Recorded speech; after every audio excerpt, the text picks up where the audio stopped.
Good morning students. आज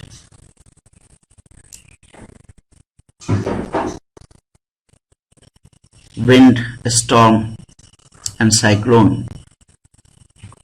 के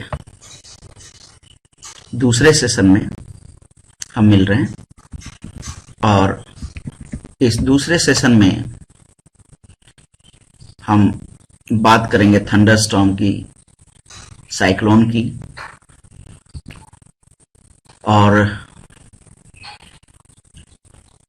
हम देखेंगे कि ये साइक्लोन कैसे आते हैं, ये स्टॉर्म कैसे आते हैं। पर इसके पहले एक बार फिर से हम आपको बता दें कि आप वर्ल्ड ऑफ बायोलॉजी 95 चैनल को, यूट्यूब चैनल को सब्सक्राइब करो, फॉलो करो, जिससे कि आपको अपकमिंग वीडियोस के बारे में नोटिफिकेशन मिले।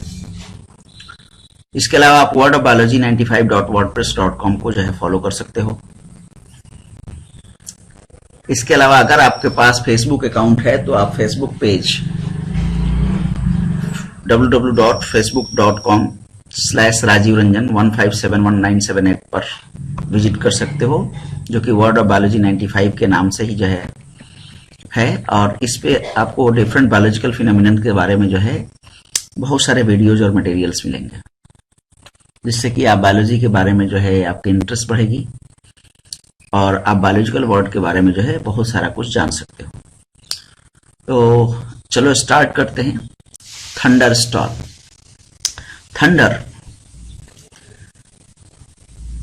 Thunder is associated with the lightning.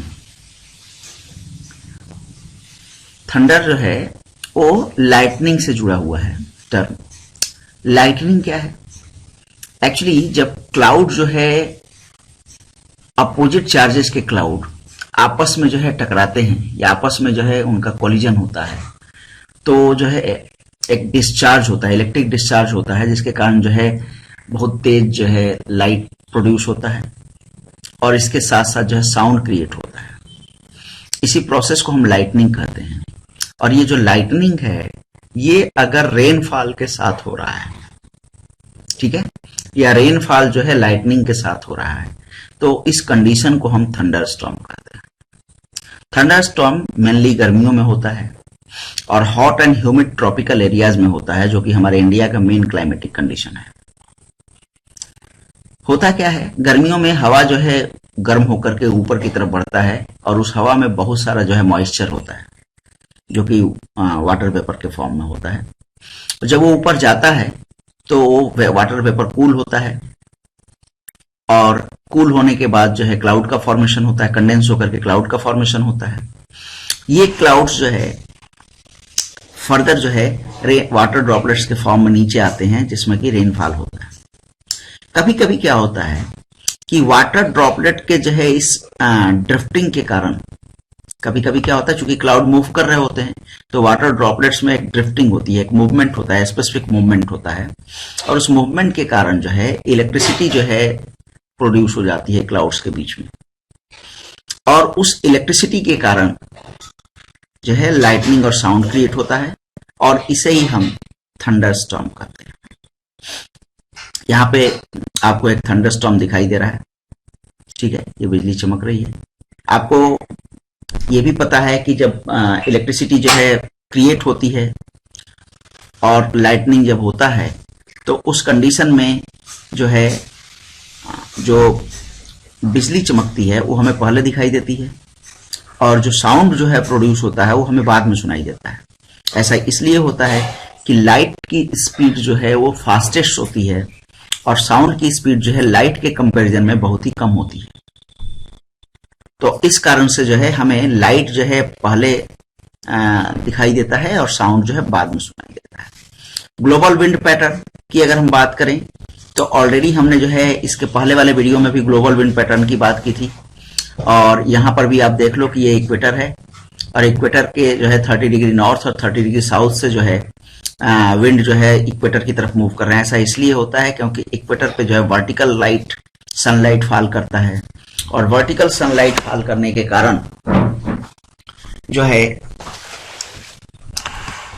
वहां की एयर जो है तेजी से गर्म होती है और गर्म होकर के वो ऊपर की तरफ बढ़ती है, और वो वहां जो वैकेशन क्रिएट होता है, ये देखो यहाँ से जो है ये एयर जो है ऊपर की तरफ मुड़ रही है, राइज होकर के मॉइस्ट एयर। तो यहाँ जो वैकेशन क्रिएट हो रहा है, यहाँ जो स्पेस क्रिएट हो रहा है, इस स्पेस को ऑक्युपाई करने के लिए 30 डिग्री नॉर्थ और 30 डिग्री साउथ से जो है हवाएं तेजी से इक्वेटर की तरफ मूव करती हैं, और इन हवाओं को हम ट्रेड विंड्स कहते हैं, north east trade wind and south east trade wind. तो ये जो है ट्रेड विंड्स होती हैं जो कि मूव करती हैं। इसके अलावा जो है 60 degree south and 60 degree north से पोल की तरफ जो है हवाएं मूव करती हैं, जिन्हें हम पोलर स्टरलाइज कहते हैं। तो ये जो है ग्लोबल विंड पैटर्न है। विंड मिल, ऑलरेडी आप क्लास 6 में विंड मिल के बारे में पढ़े हो। विंड मिल जो है वो एक मशीन है या एक डिवाइस है जिसमें बहुत बड़े ब्लेड्स लगे होते हैं, और ये ब्लेड्स जो है एक शाफ्ट से कनेक्टेड होते हैं, और हवा के कारण, विंड के कारण जब ब्लेड में मूवमेंट होता है तो उसके कारण शाफ्ट में मूवमेंट होता है, और शाफ्ट के रोटेशन को जो है कनेक्ट कर दिया जाता है इलेक्ट्रिक जनरेटर के आर्मेचर से। और जो इलेक्ट्रिक जनरेटर का आर्मेचर है, जब वो मूव करता है तो इलेक्ट्रिसिटी जनरेट होती है। इसके अलावा विंड मिल्स के जो है बहुत सारे छोटे छोटे जो है फंक्शंस आपने देखे हैं और क्लास 6 में, जिनका यूटिलाइजेशन किया जा सकता है। जैसे विंड मिल से जो है हम हैंड पंप चला सकते हैं, विंड मिल से जो है हम आटा चक्की चला सकते हैं, विंड मिल से हम और भी बहुत सारी मशीनों को जो है स्मूथली रन करा सकते हैं। ये हमने जो है क्लास 6 में ही देखा है।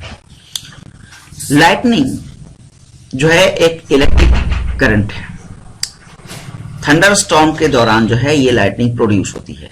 ये ऑलरेडी जो है हम पीछे भी देख लिए हैं, ठीक है। इलेक्ट्रिक चार्जेस जो प्रोड्यूस होते हैं वाटर ड्रॉपलेट्स के मूवमेंट के कारण, और उन इलेक्ट्रिक चार्जेस के कारण क्लाउड्स जो है आपस में कॉलिजन करते हैं, और कॉलिजन करने के कारण जो है इलेक्ट्रिक चार्ज जो है प्रोड्यूस होता है।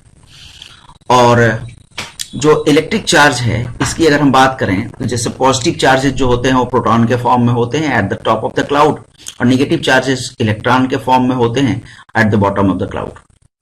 तो जब अपोजिट चार्जेस जो है एक दूसरे को अट्रैक्ट करते हैं, एक दूसरे के नजदीक आते हैं, ठीक है, तो जो है उसके कारण जो है ये इलेक्ट्रिक डिस्चार्ज प्रोड्यूस होता है, जिसे हम लाइटनिंग के फॉर्म में जो है जानते हैं, लाइटनिंग के रूप में जानते हैं। साइक्लोन, साइक्लोन जो है वो फास्ट मूविंग एयर है टुवर्ड्स द सेंटर। साइक्लोन एक फास्ट मूविंग एयर है टुवर्ड्स द सेंटर। देखो यहाँ पे ये दिखाई दे रहा है आपको, ठीक है। ये एक साइक्लोन ये दिखाया जा रहा है, जिसमें देखो जो डायरेक्शन है, फ्लो है, वो सेंटर की तरफ हो रहा है। ये देखो इस तरह से ये डायरेक्शन जो है इस तरह से आ रहा है, और ये फाइनली जो है सेंटर की तरफ आ रहा है। तो फास्ट मूविंग एयर है। विंड का जो है एक बहुत ही फास्ट जो है फॉर्म है, जिसमें वो सेंटर की तरफ मूव करता है, और साइक्लोन में यूजुअली उसके साथ साथ हेवी रेन होता है, ठीक है। तो heavy rain with fast wind towards the centre is called as cyclone, ठीक है। साइक्लोन कैसे क्रिएट होता है? साइक्लोन को क्रिएट करने में जो है विंड का डायरेक्शन, विंड की स्पीड, ह्यूमिडिटी, टेम्परेचर, ये सारे जो है एक साथ वर्क करते हैं।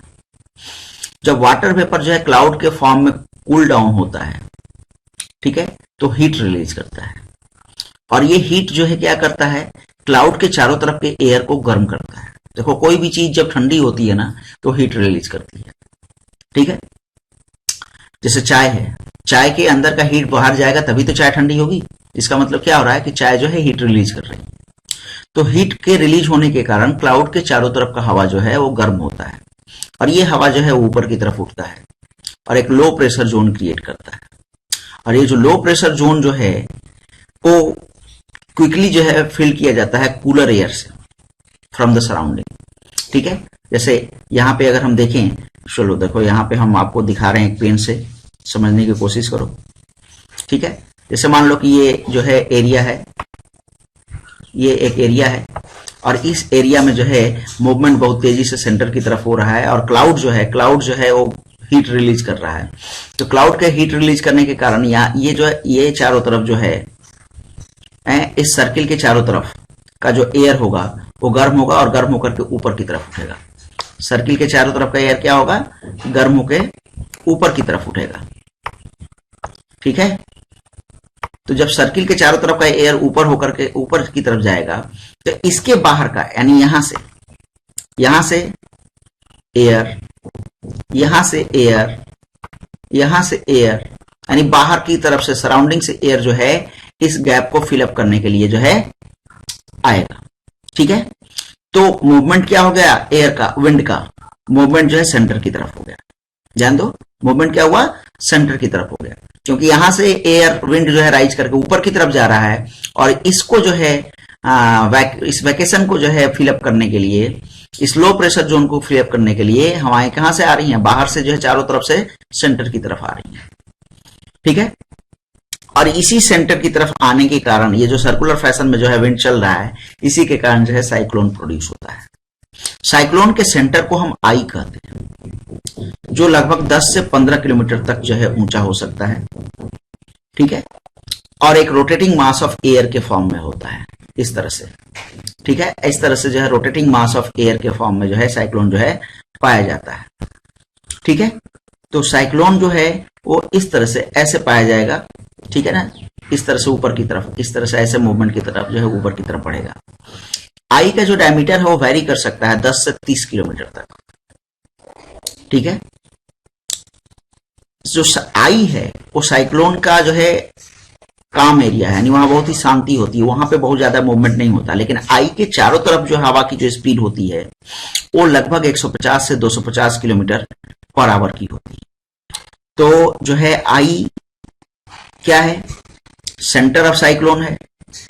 ठीक है, आई क्या है, सेंटर ऑफ साइक्लोन है, और जो हवा है आई के चारों तरफ का, उसकी स्पीड जो है 150 से लेकर के जो है 250 किलोमीटर प्रति घंटे की हो सकती है। तो ये साइक्लोन था। ये साइक्लोन के इंपैक्ट को देखो यहां पे। ठीक है, साइक्लोन जब स्ट्रांग होता है तो बहुत ही डिस्ट्रक्टिव होता है, और साइक्लोन चूंकि हाई स्पीड विंड के साथ आता है, इसलिए वो हाउसेज को, टेलीफोन पोल्स को, इलेक्ट्रिक पोल्स को, ट्रीज को डैमेज कर देता है, डिस्ट्रॉय कर देता है। कई बार क्या होता है कि सी वाटर को जो है वो लेकर के बहुत तेजी से आगे की तरफ आता है, और पूरे कोस्टल एरियाज में सी वाटर भर जाता है, यानी एक फ्लड आ जाता है, बाढ़ आ जाती है, और उस हाई वेव के कारण जो है बहुत सारे घर जो है डैमेज हो जाते हैं, बिल्डिंग्स डैमेज हो जाती हैं। ठीक है, और बहुत सारे लोगों की जो है डेथ हो सकती है, जानवरों की, एनिमल्स की, ह्यूमन बींग्स की। Area of very low pressure के कारण जो आई होता है साइक्लोन का, वो वाटर को लिफ्ट करता है सेंटर में, जिसके कारण जो है वाटर लेवल जो है वो 3 से 15 मीटर तक हाई हो सकता है। और इसको देखा जाए तो जैसे लगता है कि पानी की एक दीवार खड़ी हो गई, और ये पानी की दीवार जहां पर भी गिरेगी उस एरिया को पूरी तरह से डैमेज कर देती है।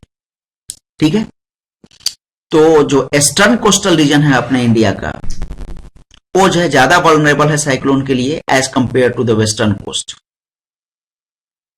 साइक्लोन जो है वो अलग अलग कंट्रीज में अलग अलग नाम से जाना जाता है। जैसे हरिकेन, अमेरिकन कंटिनेंट में इसे हरिकेन कहते हैं, फिलीपींस और जापान में इसे टाइफून कहते हैं। तो हरिकेन, टाइफून और साइक्लोन वो एक ही चीज है। इसके अलावा होता है एक टर्म आता है टॉर्नेडोज।